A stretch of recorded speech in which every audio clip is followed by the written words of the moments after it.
ನಾನೇನು ಭಾಷಣ ಮಾಡಬೇಕು ಅಂತೇಳಿ ನನಗೆ ಅರ್ಥ ಆಗ್ತಾ ಇಲ್ಲ. ಎಲ್ಲ ಬಹಳ ಚೆನ್ನಾಗಿ ನಮ್ಮ ದಿನೇಶ್ ಅಮೀನ್ ಮಟ್ಟೂರು ಬಹಳ ಉತ್ತಮವಾದ ರೀತಿಯಲ್ಲಿ ನಮ್ಮೆಲ್ಲರೂ ಕೂಡ ಚೆನ್ನಾಗಿ ತಿಳಿಸ್ಕೊಟ್ಟಿದ್ದಾರೆ. ನಾನು ಅವ್ರಿಗೆ ಸರ್ಕಾರದ ಪರವಾಗಿ ಅವ್ರಿಗೆ ಅಭಿನಂದಿಸಲಿಕ್ಕೆ ನಾನು ಬಯಸ್ತಾ ಇದ್ದೇನೆ. ಗುರುಗಳಿಗೆ ಶ್ರೇಷ್ಠ ಒಬ್ಬ ಗುರು ಬ್ರಹ್ಮಶ್ರೀ ನಾರಾಯಣ್ ಗುರು. ಏಕೆಂದ್ರೆ ಗುರುಗಳ ವಿಚಾರವಾಗಿ ಒಬ್ಬ ಗುರು ತನ್ನ ಜ್ಞಾನವನ್ನ ಯಾವ ರೀತಿ ಹೆಚ್ಚಿಸಬೇಕು ಅಂತೇಳಿ ಮಾರ್ಗದರ್ಶನ ಕೊಟ್ಟಂತ ಒಬ್ಬ ಶ್ರೇಷ್ಠ ಗುರು ನಾರಾಯಣ್ ಗುರು ಅನ್ನೋದನ್ನ ನಾವ್ಯಾರು ಕೂಡ ಮರೀಲಿಕ್ಕೆ ಸಾಧ್ಯ ಇಲ್ಲ. ಶೋಷಿತ ವರ್ಗದವರಿಗೆ ದೇವರು ಅಂತ ಹೇಳಿ ತೋರಿಸ್ಕೊಟ್ಟಂತ ಒಬ್ಬ ಶ್ರೇಷ್ಠ ದಾರ್ಶನಿಕ. ನಾನು ಯಾವಾಗಲೂ ಒಂದು ಮಾತು ಹೇಳ್ತಾ ಇರ್ತೇನೆ. ಈಗ ತಾನೇ ನಾವು ತಿಮ್ಮೇಗೌಡರ ವಿಚಾರ ಮಾತಾಡೋದನ್ನ ಗಮನಿಸಿದ್ದೇವೆ. ನಮ್ಮ ಅಮೀನ್ ಮಠ್ ಮಾತಾಡಿದ ವಿಚಾರ ಗಮನಿಸಿದ್ದೇವೆ. ಧರ್ಮ ಯಾವುದಾದರೂ ತತ್ವ ಒಂದೇ, ನಾಮ ನೂರಾದರೂ ದೈವ ಒಂದೇ, ಪೂಜೆ ಯಾವುದಾದರೂ ಭಕ್ತಿ ಒಂದೇ, ಕರ್ಮ ಹಲವಾದರೂ ನಿಷ್ಠೆ ಒಂದೇ, ದೇವನೊಬ್ಬ ನಾಮ ಹಲವು. ಇದು ನಾರಾಯಣ್ ಗುರುವರ ಮೂಲ ತತ್ವ ಅಂತೇಳಿ ನಾನು ಹೇಳಲಿಕ್ಕೆ ನನಗೆ ಬಹಳ ಸಂತೋಷ ಆಗ್ತದೆ.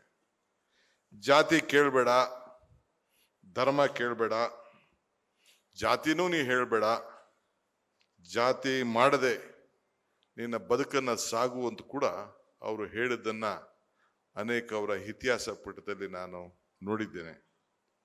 ಇವತ್ತು ಯಾವ ರೀತಿ ಎಲ್ಲ ನದಿಗಳಿಗೂ ಕೂಡ ಒಟ್ಟಿಗೆ ಸೇರಿ ಸಮುದ್ರಕ್ಕೆ ಹೋಗಿ ಸೇರ್ತದೋ ಹಂಗೆ ಎಲ್ಲ ವರ್ಗ, ಎಲ್ಲ ಜಾತಿ ಜನಾಂಗ ಕೂಡ ಕೊನೆಗೆ ಭಗವಂತನಲ್ಲಿ ಒಂದೇ ಪ್ರಾರ್ಥನೆ, ಎಲ್ಲರೂ ಕೂಡ ನೆಮ್ಮದಿ ಸುಖ ಶಾಂತಿ ಸಿಗ್ಲಿ ಅಂತೇಳಿ. ಇವತ್ತು ಬದುಕಿನಲ್ಲಿ ನಾವೆಲ್ಲ ಬೇಕು, ಯಾವುದೇ ಜಾತಿ ಇರಲಿ, ಯಾವುದೇ ಧರ್ಮ ಇರಲಿ, ಇಲ್ಲ ಹಿಂದೆ ಅಮೆರಿಕದ ಬಿಳಿಯರ್ ಚರ್ಮದವ್ರು ಇರಲಿ, ಈ ಕಡೆ ಸೌತ್ ಆಫ್ರಿಕಾದ ಕಪ್ಪನವ್ರು ಇರಲಿ, ಇಲ್ಲ ನಾವಿರ್ಲಿ, ಯಾರೇ ಇರಲಿ, ನಮ್ಮ ರಕ್ತ ಇರೋದು ಕೆಂಪಿಗೆ, ಎಲ್ಲ ಜಾತಿಯವ್ರ ರಕ್ತ ಇರೋದು ಕೆಂಪಿಗೆ. ನಾವು ಕಣ್ಣಲ್ಲಿ ನೀರು ಹಾಕಿದ್ರೆ ನಮ್ಮ ಕಣ್ಣಲ್ಲಿರೋ ನೀರು ಕೂಡ ಉಪ್ಪಿರ್ತದೆ ಹೊರತು ನಮ್ಮ ಬೆವರು ಕೂಡ ಉಪ್ಪಿರ್ತದೆ. ಸೊ ಮಾನವನಲ್ಲಿ ಕೂಡ ಯಾವ ಬದಲಾವಣೆ ಇಲ್ಲ. ಅದಕ್ಕೆ ಮಾನವ ಧರ್ಮಕ್ಕೆ ಜಯವಾಗಲಿ, ಧರ್ಮದಿಂದಲೇ ವಿಶ್ವಕ್ಕೆ ಶಾಂತಿ ಅಂತೇಳಿ ನಮ್ಮ ಹಿರಿಯ ಗುರುಗಳು ಕೂಡ ಇವತ್ತು ನೋಡಿದ್ದಾರೆ. ಇವತ್ತು ಮರಕ್ಕೆ ಎಷ್ಟು ಬೇರೆ ಎಷ್ಟು ಮುಖ್ಯನೋ ಮನುಷ್ಯನಿಗೆ ನಂಬಿಕೆ ಕೂಡ ಅಷ್ಟೇ ಮುಖ್ಯ. ಹಂಗೆ ಇವತ್ತು ನಮ್ಮ ನಾರಾಯಣ್ ಗುರುರವರ ಆಚಾರ ವಿಚಾರದಲ್ಲಿ ನಾವೆಲ್ಲ ನಂಬಿಕೆಯನ್ನು ಇಟ್ಕೊಂಡು ಇವತ್ತು ಬದುಕಿನಲ್ಲಿ ನಾವು ಸಾರ್ತಾ ಇದ್ದೇವೆ. ನಾವು ಸಾಧನೆಗಳನ್ನು ಮಾಡಲಿಕ್ಕೆ ಹೊರಟಿದ್ದೇವೆ. ಇವತ್ತು ನನಗೆ ಈ ವೇದಿಕೆಯಲ್ಲಿ ಒಂದು ವಿಚಾರ ಹೇಳಲಿಕ್ಕೆ ನನಗೆ ಬಹಳ ಸಂತೋಷ ಆಗ್ತದೆ. ನಾನು ಇಲ್ಲಿ ಒಬ್ಬ ಉಪಮುಖ್ಯಮಂತ್ರಿಯಾಗಿ ನಿಂತಿದ್ದೇನೆ. ಇವತ್ತು ನನ್ನ ರಾಜಕಾರಣದ ಬದುಕಿನಲ್ಲಿ ನಾನು ಇವತ್ತು ಬಂಗಾರಪ್ಪನವ್ರನ್ನ ನೆನೆಸ್ಕೊಳ್ಳಿಲ್ಲ ಅಂತಂದ್ರೆ, ಇವತ್ತೇನು ಮನೆ ಇಲ್ಲಿ ನಾನು ಇದ್ದೇನೆ, ಹಿಂದೆ ಸಿದ್ದರಾಮಯ್ಯನವರು ಮನೇಲಿದ್ರು, ಅದೇ ಮನೆಯಲ್ಲಿ ಬಂಗಾರಪ್ಪನವ್ರು ಕೂಡ ಇದ್ರು. ನಾನು 79ರಲ್ಲಿ, ಆ ಕಾಲದಲ್ಲಿ 79-80ರಲ್ಲಿ ಅವರ ಜೊತೆ ರಾಜಕೀಯ ಪ್ರವೇಶವನ್ನು ಮಾಡಿ ಅವರ ಶಿಷ್ಯನಾಗಿ ಬೆಳೆದು ಅವರೇ ನನಗೆ ಆವತ್ತಿನ ಕಾಲದಲ್ಲಿ ರಾಜಕೀಯಕ್ಕೆ ಒಂದು ಹೊಸ ಮಂತ್ರಿ ಮಾಡಿ ನನ್ನನ್ನು, ನಾನು ವಿದ್ಯಾರ್ಥಿ ನಾಯಕರಿಂದ ಅವರಿಂದನೇ ನಾನು ಬೆಳ್ಕೊಂಡು ಬಂದಂಥವನು. ಆ ಮುಂದೆ ಒಂದು ಕಟ್ಟೆ ಇದೆ, ನೀವು ನೋಡಿದಿರೋ ನಮ್ಮ ಮಾವನ ಮರ, ಅಲ್ಲಿ ಕೆಳಗಡೆ 3 ವರ್ಷ ಬೆಳಗ್ಗೆ ಸಾಯಂಕಾಲ ಅವ್ರನ್ನ ಭೇಟಿ ಮಾಡೋಕ್ಕೆ ಕೂತ್ಕೊಳ್ತಿದ್ದೆ. ಅಂತ ಒಂದು ದೊಡ್ಡ ಬಾಂಧವ್ಯ ನನಗೂ ಅವರು ನನ್ನ ರಾಜಕೀಯವಾಗಿ ಅಪಾರವಾದಂಥ ನನ್ನ ಮೇಲೆ ವಿಶ್ವಾಸ ಇಟ್ಟು ಇವನಲ್ಲಿ ಏನೋ ಒಂದು ದೊಡ್ಡ ಗುಣ ಇದೆ, ಇವನು ನಾಯಕನಾಗಿ ಬೆಳಿತಾನೆ ಅಂತೇಳಿ ಆವತ್ತಿನ ಕಾಲದಲ್ಲಿ ಅವತ್ತು ರಾಜೀವ್ ಗಾಂಧಿ ಅವರು ಮಾರ್ಗದರ್ಶನವನ್ನು ಕೊಟ್ಟರು. ನನ್ನನ್ನು ಬಹಳ ಚಿಕ್ಕ ವಯಸ್ಸಿನಲ್ಲೇ ಮೊದಲನೇ ಬಾರಿಗೆ ಮಂತ್ರಿ ಮಾಡಿದ್ದು ಬಂಗಾರಪ್ಪನವರು. ಇವತ್ತು ಇಷ್ಟು ದೊಡ್ಡ ಮಟ್ಟಿಗೆ ಬೆಳೆದಿದ್ದೀನಿ ಅಂತಂದ್ರೆ ಅಡಪಾಯ ಹಾಕೊಟ್ಟವರು ಬಂಗಾರಪ್ಪನವರು ಅಂತ ಹೇಳಲಿಕ್ಕೆ ನನಗೆ ಬಹಳ ಸಂತೋಷ ಇದೆ. ಅದೇ ರೀತಿ ಇವತ್ತು ನಾನು ಜನಾರ್ದನ ಪೂಜಾರಿ ಕೂಡ ನಾನು ಸ್ಮರಿಸ್ಕೊಳ್ಳೇಬೇಕಾಗ್ತದೆ. ಇವತ್ತು ಆವತ್ತಿನ ಕಾಲದಲ್ಲಿ ಯಾರು ಬಡವರು ಬ್ಯಾಂಕ್ ಹೋಗಕ್ಕೆ ಆಗ್ತಿರ್ಲಿಲ್ಲ. ನಾನು ಮೋಟರ್ ಸೈಕಲ್ ತಗೋಬೇಕಾದ್ರೆ, ಸ್ಕೂಲ್ಗೆ ಹೋಗ್ಬೇಕಾದ್ರೆ ಯಾರೋ ಒಬ್ಬನ ಕರ್ಕೊಂಡೋಗಿ ಸಾಕ್ಷಿ ಕೊಡ್ಬೇಕಾಗಿತ್ತು, ಯಾರೋ ಸೇಠಿಗಳ ಹತ್ರ ಹೋಗಿ ಇನ್ನೊಬ್ಬನ ಕೇಳಿ ಸೈನ್ ಹಾಕ್ಸ್ಬೇಕಾಯ್ತು. ಶಾಲೆ ಕಾಲೇಜಲ್ಲಿ ಇರಬೇಕಾದಂಥ ಸಂದರ್ಭದಲ್ಲಿ ಆವತ್ತಿನ ಕಾಲದಲ್ಲಿ ಬ್ಯಾಂಕ್ ಅವರು ಮನೆ ಬಾಗ್ಲಿಗೆ ಹೋಗಿ ಅವತ್ತು ಸಾಲವನ್ನು ಕೊಡುವಂಥ ಒಂದು ವ್ಯವಸ್ಥೆ, ತೀರ್ಮಾನ ಈ ದೇಶದ ಉದ್ದಗಲಕ್ಕೂ ಮಾಡಿದ್ದು ಜನಾರ್ದನ ಪೂಜಾರಿ ಅನ್ನೋದನ್ನ ಯಾರು ಕೂಡ ಮರೀಲಿಕ್ಕೆ ಸಾಧ್ಯ ಇಲ್ಲ. ಅಂತ ಧೀಮಂತ ನಾಯಕರುಗಳನ್ನ ಇವತ್ತು ನಾವೆಲ್ಲ ನೋಡಿದ್ದೇವೆ. ಅದಾದ್ಮೇಲೆ ಇನ್ನು ಬೇಕಾದಷ್ಟು ಬೆಳೆದ್ರು. ಮಧು ಬಂಗಾರಪ್ಪನವರು ಪಾಪ ಅವ್ರ ತಂದೆ ಜೊತೆನೆ ಹೊರಟೋದ್ರು, ಏನು ಮಾಡೋಕ್ಕಾಗಲಿಲ್ಲ. ನಾನು ಎಳ್ಕೊಂಡು ಬಂದೆ ವಾಪಸ್ಸು. ಆ ದಾರಿ ಸರಿ ಇಲ್ಲ, ನೀನು ಮತ್ತೆ ನಮ್ಮ ಜೊತೆಲಿ ಇರು, ನೀ ಸೇರ್ಕೋ, ನಾವಿದ್ದೇವೆ ಅಂತ ಹೇಳಿ ಮತ್ತೆ ಕಾಂಗ್ರೆಸ್ ಪಕ್ಷಕ್ಕೆ ಸೇರಿ ಇವತ್ತು ಅವ್ರಿಗೆ ಸಿದ್ದರಾಮಯ್ಯನವರು ನಾವಿಬ್ರು ಸೇರಿ ಅವ್ರನ್ನ ಮಂತ್ರಿ ಮಾಡಿ ಇವತ್ತು ಮತ್ತೆ ಈ ಖಾತೆಯನ್ನ ಕೊಟ್ಟು, ಅದು ಖಾತೆ ಮಾಡೋಕೆ ಸ್ವಲ್ಪ ಹೆಚ್ಚು ಕಮ್ಮಿ ಆಗಿತ್ತು, ಸ್ವಲ್ಪ ಮೇಲಕ್ಕೆ ಕೊಂಡೋಗಿತ್ತು. ನಾನು ಇಲ್ಲ, ಸ್ವಲ್ಪ ಪ್ರೈಮರಿ ಎಜುಕೇಶನ್ ಇರ್ಲಿ ಅಂತೇಳಿ ನಾನು ಸುರ್ಜಿವಾಲಾ ಸಾಹೇಬರು ಮತ್ತು ಸಿದ್ದರಾಮಯ್ಯನವರು ಮಾತಾಡಿ ಇವತ್ತು ಒಂದು ನಾರಾಯಣ್ ಗೌರವರ ಚಿಂತನೆ ಆಚಾರ ವಿಚಾರಗಳಿಗೆ ಪೂರ ಸ್ತಂಭವಾಗಿ ಇವತ್ತು ಅವರು ಸೇವೆಯನ್ನು ಇವತ್ತು ಮಾಡ್ಕೊಂಡು ಬರ್ತಾ ಇದ್ದಾರೆ. ಸೊ ಅದರಿಂದ ಅವ್ರಿಗೆ ಈ ಸಂದರ್ಭದಲ್ಲಿ ಒಂದು ಉತ್ತಮವಾದಂಥ ಭವಿಷ್ಯ ಇದೆ ಅನ್ನೋದು ನನಗೆ ನಂಬಿಕೆ ಇದೆ. ಸೊ ಆ ನಿಟ್ಟಿನಲ್ಲಿ ಹೋಗ್ತಾ ಇದೆ. ಒಂದು ಹೇಳ್ತೀನಿ ನಿಮಗೆ, ನಾನು ಹಿಂದೆ ಎಲ್ಲ ಭಾಷಣದಲ್ಲಿ ಹೇಳಿದೆ, ನಾನು ಬಂಗಾರಪ್ಪನವ್ರಿಗೂ ನಮ್ಮ ಹೈಕಮಾಂಡ್ಗೂ ಸ್ವಲ್ಪ ಡಿಫ್ರೆನ್ಸ್ ಆಫ್ ಒಪಿನಿಯನ್ ಬಂದ್ಬಿಡ್ತು. ರಾಜೀನಾಮೆ ಕೊಡಬೇಕಾದಂಥ ಒಂದು ಅನಿವಾರ್ಯತೆ ಆಯಿತು. ನಾನು ಜೊತೆಲೇ ಇದ್ದೆ. ನಾನು ಖರ್ಗೆ ಸಾಹೇಬರು, ಧರಮ್ ಸಿಂಗ್ ಅವರಿಬ್ಬರು ಹೋಗಿ ಆ ಶಟಲ್ ಇದರಿಂದ ಕೋರ್ಟಿಂದ ಕರ್ಕೊಂಡು ಬಂದು ಅವ್ರಿಗೆ AC ಸೆಷನ್ಗೆ ಹೋಗ್ಬೇಕು ಅಂತೇಳಿ ನಾವೆಲ್ಲ ಒತ್ತಡ ಮಾಡಿ ಹೇಳ್ದೋ.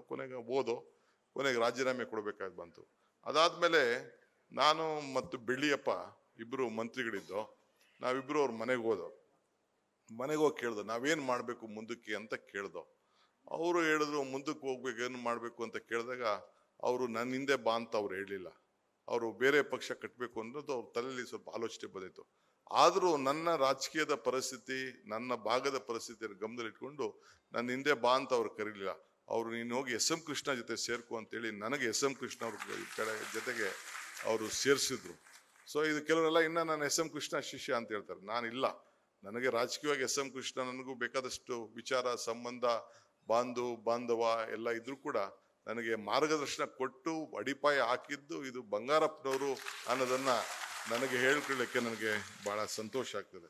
ಯಾಕೆಂದ್ರೆ ಬೇರೆ ಇಲ್ಲವಾ ಅಂದ್ರೆ ಮರ ಉಳ್ಳಿಕ್ಕೆ ಸಾಧ್ಯ ಇಲ್ಲ, ನಂಬಿಕೆ ಇಲ್ಲ ಅಂತ ಅಂದ್ರೆ ಸಂಬಂಧಗಳು ಉಳಿಲಿಕ್ಕೆ ಸಾಧ್ಯ ಇಲ್ಲ. ಆ ನಿಟ್ಟಿನಲ್ಲಿ ಈ ಸಂದರ್ಭದಲ್ಲಿ ನಾವೆಲ್ಲ ಕೆಲಸವನ್ನ ಮಾಡ್ಕೊಂಡು ಹೋಗ್ತೇವೆ. ಇವತ್ತು ಏನು ನಮ್ಮ ತಿಮ್ಮೇಗೌಡರು ಹೇಳಿದ್ರಲ್ಲ ಒಂದು ಮಾತು, ಈಗ ಅಂಬೇಡ್ಕರ್ಗಾಗ್ಲಿ ಬಸವಣ್ಣವ್ರಿಗಾಗ್ಲಿ, ಅಂಬೇಡ್ಕರ್ನ ದಲಿತರ ನಾಯಕರು ಅನ್ನೋದು, ಅಂಬೇಡ್ಕರ್ನ ಈಗ ಬಸವಣ್ಣವ್ರನ್ನ ಲಿಂಗಾಯತರ ನಾಯಕರು ಅನ್ನೋದು, ನಾರಾಯಣ ಗುರುಗಳನ್ನ ಈಡೂರು ನಾಯಕರು ಅನ್ನೋದು, ಕೆಂಪೇಗೌಡರ ಒಕ್ಕಲಿಗ ನಾಯಕರು, ಇದನ್ನೆಲ್ಲ ಬಿಡಬೇಕು. ಇದು ಎಲ್ಲ ಧರ್ಮಕ್ಕೂ ಎಲ್ಲ ಸಮಾಜಕ್ಕೂ ಇವತ್ತು ಅವರ ಆದರ್ಶಗಳನ್ನ ಯಾರು ಕೂಡ ಇಲ್ಲ ಅನ್ಲಿಕ್ಕೆ ಸಾಧ್ಯ ಇಲ್ಲ.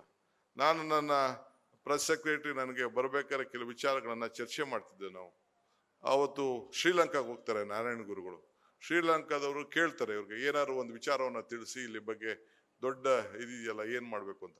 ಅದಕ್ಕೆ ನಿಮ್ಮಲ್ಲಿ ಏನಾದ್ರು ಒಂದು ಹೊಸ ಬದಲಾವಣೆ ಆಗ್ಬೇಕಾದ್ರೆ ಕೊನೆಗೆ ಆಯ್ತು, ಹಗಲಲ್ಲಿ ಬೇಡ, ಅಟ್ಲೀಸ್ಟ್ ರಾತ್ರಿ ಶಾಲೆಗಳಾದ್ರೂ ನೀವು ಪ್ರಾರಂಭವನ್ನು ಮಾಡಿ ವಿದ್ಯೆಗೆ ತಾವು ಮೊದಲು ಪ್ರಾತಿನಿಧ್ಯನ ಕೊಡಬೇಕು ಅಂತೇಳಿ ಶ್ರೀಲಂಕಾದ ಆವತ್ತಿನ ಕಾಲದಲ್ಲಿ ಮಹಾಜನತೆಗೆ, ಆವತ್ತಿನ ಕಾಲದಲ್ಲಿ ಬ್ರಿಟಿಷ್ ಕಾಲದಲ್ಲಿ ಮಾರ್ಗದರ್ಶನವನ್ನ ಕೊಡ್ತಾರೆ.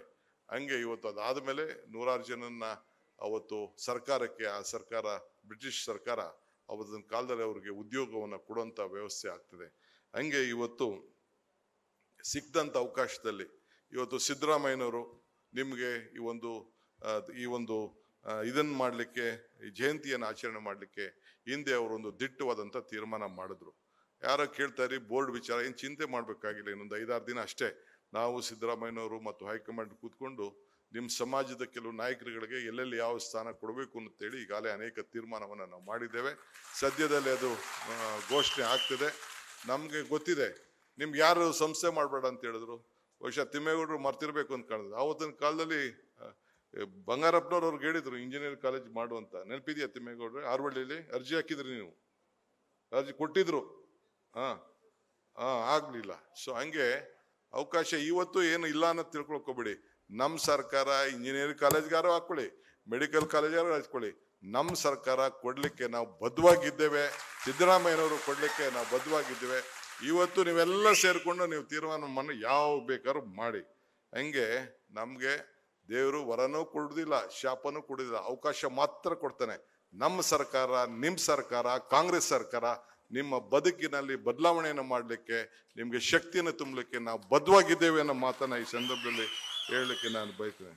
ಯಾಕೆಂದ್ರೆ ಇಲ್ಲ ತಗೊಂಡೋಗೋದು ಯಾವುದೂ ಇಲ್ಲ, ಬಿಟ್ಟು ಹೋಗೋದು ಯಾವುದೂ ಇಲ್ಲ, ಏನಿದ್ರು ಕೊಟ್ಟು ಹೋಗೋದು.